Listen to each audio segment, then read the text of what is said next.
Chapter 8. One fine day, Pooh had stumped up to the top of the forest to see if his friend Christopher Robin was interested in bears at all. At breakfast that morning, a simple meal of marmalade spread lightly over a honeycomb or two, he had suddenly thought of a new song. It began like this: "Sing-ho for the life of a bear." When he had got as far as this, he scratched his head and thought to himself, "That's a very good start for a song, but what about the second line?" He tried singing "Ho" 2 or 3 times, but it didn't seem to help. "Perhaps it would be better," he thought, "if I sing high for the life of a bear." So he sang it, but it wasn't. "Very well, then," he said. "I shall sing that first line twice, and perhaps if I sing it very quickly, I shall find myself singing the third and fourth lines before I have time to think of them, and that will be a good song. Now then, sing-ho for the life of a bear, sing-ho for the life of a bear. I don't much mind if it rains or snows, 'cause I've got a lot of honey on my nice new nose. I don't much care if it snows or thaws, 'cause I've got a lot of honey on my nice clean paws. Sing-ho for a bear, sing-ho for a Pooh, and I'll have a little something in an hour or two." He was so pleased with this song that he sang it all the way to the top of the forest. "And if I go on singing it much longer," he thought, "it will be time for the little something, and then the last line won't be true." So he turned it into a hum instead. Christopher Robin was sitting outside his door putting on his big boots. As soon as he saw the big boots, Pooh knew that an adventure was going to happen. And he brushed the honey off his nose with the back of his paw and spruced himself up as well as he could, so as to look ready for anything. "Good morning, Christopher Robin," he called out. "Hello, Pooh Bear. I can't get this boot on." "That's bad," said Pooh. "Do you think you could very kindly lean against me? 'Cause I keep pulling so hard that I fall over backwards." Pooh sat down, dug his feet into the ground, and pushed hard against Christopher Robin's back, and Christopher Robin pushed hard against his, and pulled at his boot until he had got it on. "And that's that," said Pooh. "What do we do next?" "We're all going on an expedition," said Christopher Robin as he got up and brushed himself. "Thank you, Pooh." "Going on an expedition?" said Pooh eagerly. "I don't think I've been on one of those. Where are we going to on this expedition?" "Expedition, silly old bear. It's got an X in it." "Oh," said Pooh, "I know." But he didn't really. "We're going to discover the North Pole." "Oh," said Pooh again. "What is the North Pole?" he asked. "It's just a thing you discover," said Christopher Robin carelessly, not being quite sure himself. "Oh, I see," said Pooh. "Are bears any good at discovering it?" "Of course they are. And Rabbit and Kanga and all of you. It's an expedition. That's what an expedition means. A long line of everybody. You'd better tell the others to get ready while I see if my gun's all right. And we must all bring provisions." "Bring what?" "Things to eat." "Oh," said Pooh happily. "I thought you said provisions. I'll go and get them." And he stumped off. The first person he met was Rabbit. "Hello, Rabbit," he said. "Is that you?" "Let's pretend it isn't," said Rabbit, "and see what happens." "I've got a message for you." "I'll give it to him." "We're all going on an expedition with Christopher Robin." "What is it when we're on it?" "A sort of boat, I think," said Pooh. "Oh, that sort." "Yes, and we're going to discover a pole or something. Or was it a mole? Anyhow, we're going to discover it." "We are we?" said Rabbit. "Yes, and we've got to bring things to eat with us, in case we want to eat them. Now I'm going to Piglet's. Tell Kanga, will you?" He left Rabbit and hurried down to Piglet's house. The piglet was sitting on the ground at the door of his house, blowing happily at a dandelion, and wondering whether it would be this year, next year, sometime, or never. He had just discovered that it would be never, and was trying to remember what it was, and hoping it wasn't anything nice, when Pooh came up. "Oh, Piglet," said Pooh excitedly. "we're going on an expedition, all of us, with things to eat to discover something." "To discover what?" said Piglet anxiously. "Oh, just something." "Nothing fierce?" "Christopher Robin didn't say anything about fierce. He just said it had an X." "It isn't their necks I mind," said Piglet earnestly. "It's their teeth. But if Christopher Robin is coming, I don't mind anything." In a little while they were already at the top of the forest, and the expedition started. First came Christopher Robin and Rabbit, then Piglet and Pooh, then Kanga, with Roo in her pocket, and Owl, then Eeyore, and, at the end, in a long line, all Rabbit's friends and relations. "I didn't ask them," explained Rabbit carelessly. "They just came. They always do. They can march at the end, after Eeyore." "What I say," said Eeyore, "is that it's unsettling. I didn't want to come on this expo. What Pooh said. I only came to oblige. But here I am, and if I am the end of the expo, what we're talking about, then let me be the end. But if, every time I want to sit down for a little rest, I have to brush away half a dozen of Rabbit's smaller friends and relations first, then this isn't an expo, whatever it is, at all. It's simply a confused noise. That's what I say." "I see what Eeyore means," said Owl, "if you ask me." "I'm not asking anybody," said Eeyore. "I'm just telling everybody. We can look for the North Pole or we can play. Here we go gathering nuts in May. With the end part of ant's nest, it's all the same to me." There was a shout from the top of the line. "Come on!" called Christopher Robin. "Come on!" called Pooh and Piglet. "Come on!" called Owl. "We're starting!" said Rabbit. "I must go." And he hurried off to the front of the expedition with Christopher Robin. "All right," said Eeyore. "We're going, only don't blame me." So off they all went to discover the pole, and as they walked, they chatted to each other of this and that, all except Pooh, who was making up a song. "This is the first verse," he said to Piglet when he was ready with it. "First verse of what?" "My song." "What song?" "This one." "Which one?" "Well, if you listen, Piglet, you'll hear it." "How do you know I'm not listening?" Pooh couldn't answer that one, so he began to sing. "They all went off to discover the pole, Owl and Piglet and Rabbit and all. It's a thing you discover, as I've been told, by Owl and Piglet and Rabbit and all. Eeyore, Christopher Robin and Pooh, and Rabbit's relations all went too, and where the pole was none of them knew. Sing hey for Owl and Rabbit and all." "Hush!" said Christopher Robin, turning round to Pooh.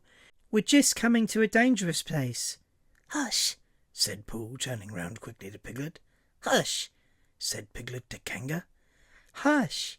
said Kanga to Owl, while Roo said "Hush!" several times over to himself very quietly. "Hush!" said Owl to Eeyore. "Hush!" said Eeyore in a terrible voice to all Rabbit's friends and relations. And "Hush!"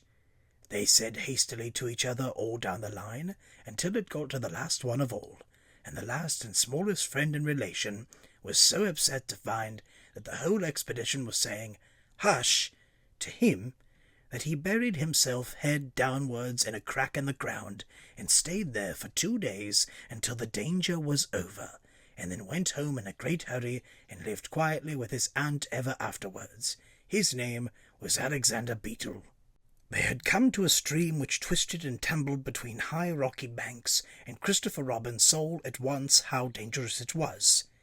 "It's just the place," he explained, "for an ambush." What sort of bush?" whispered Pooh to Piglet. "A gorse bush?"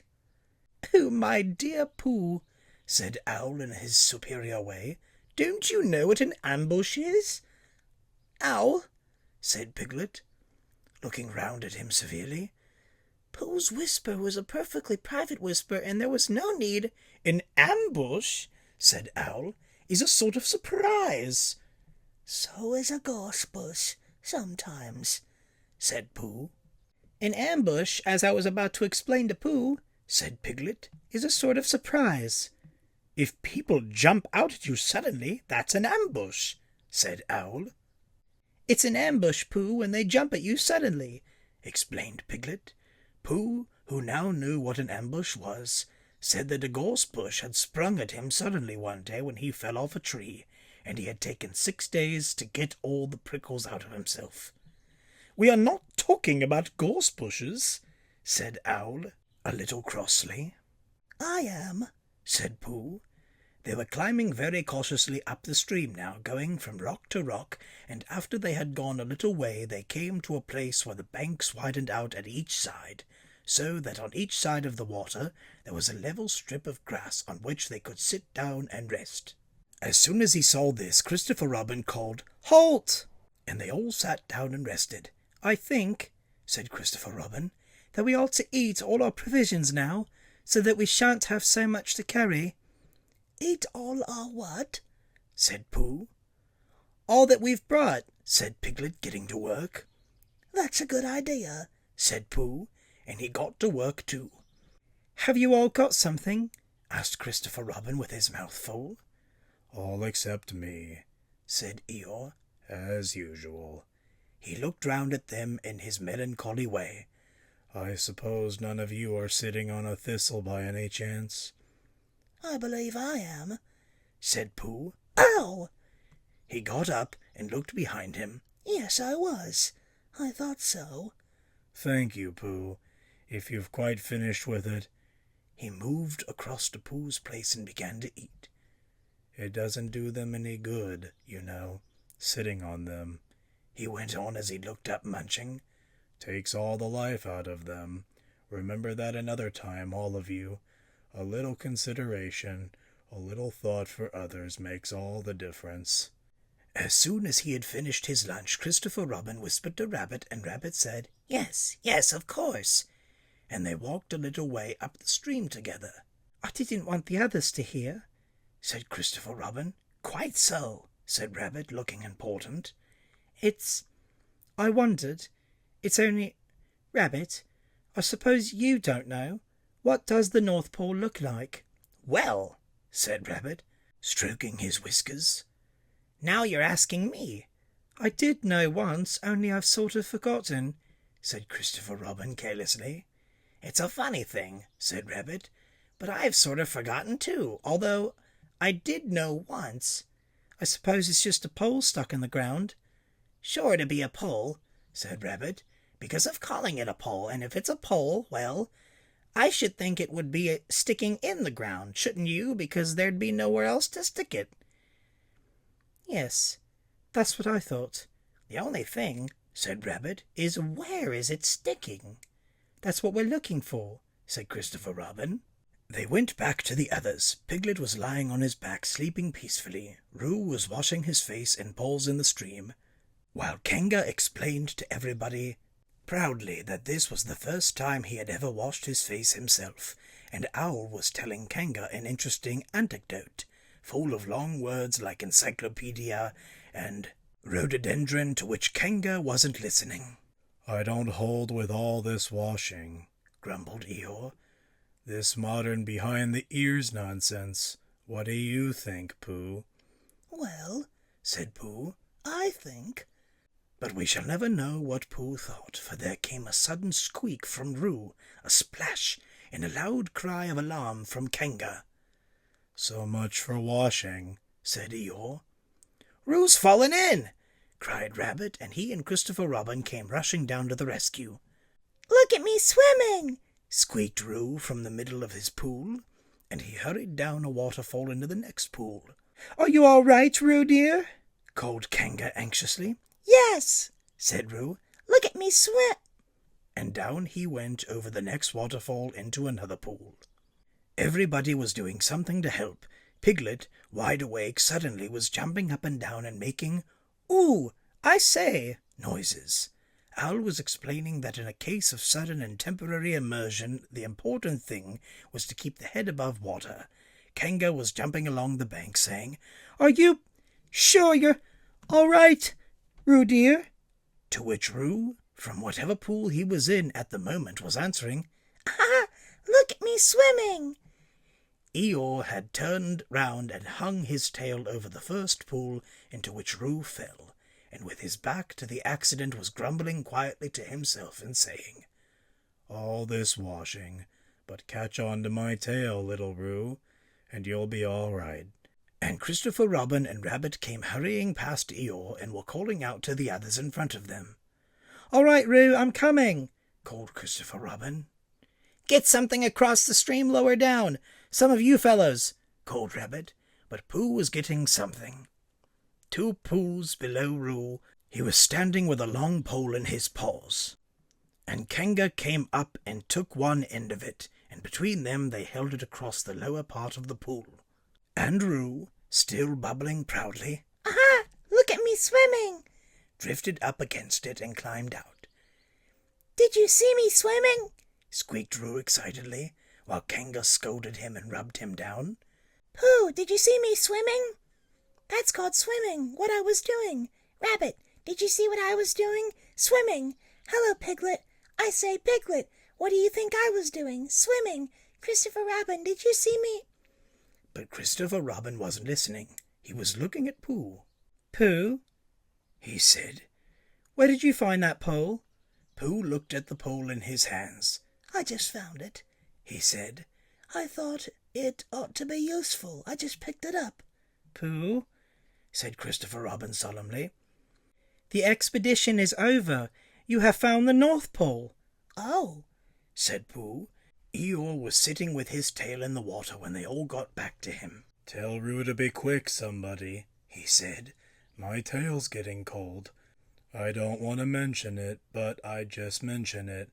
I don't want to complain, but there it is. My tail's cold."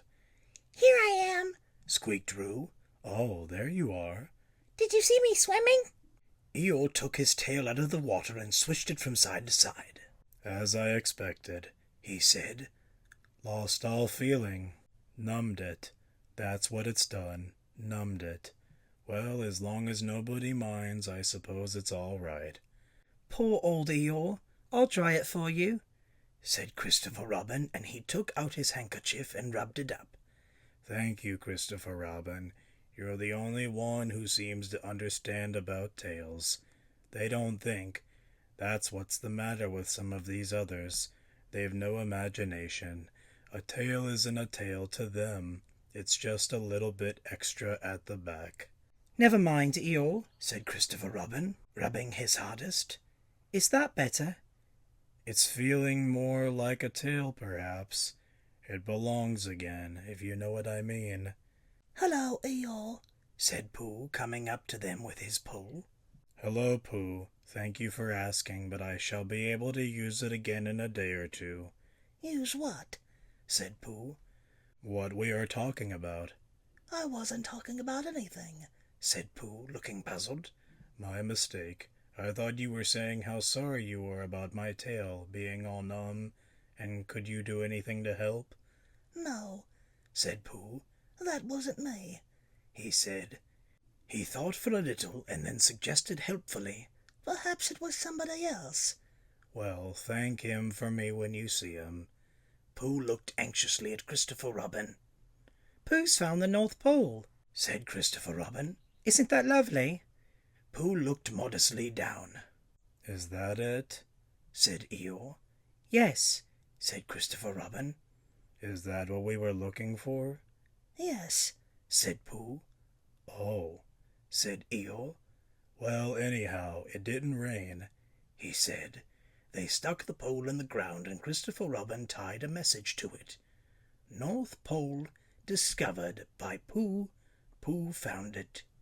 Then they all went home again, and I think, but I am not quite sure, that Roo had a hot bath and went straight to bed. But Pooh went back to his own house, and feeling very proud of what he had done, had a little something to revive himself. End of chapter 8.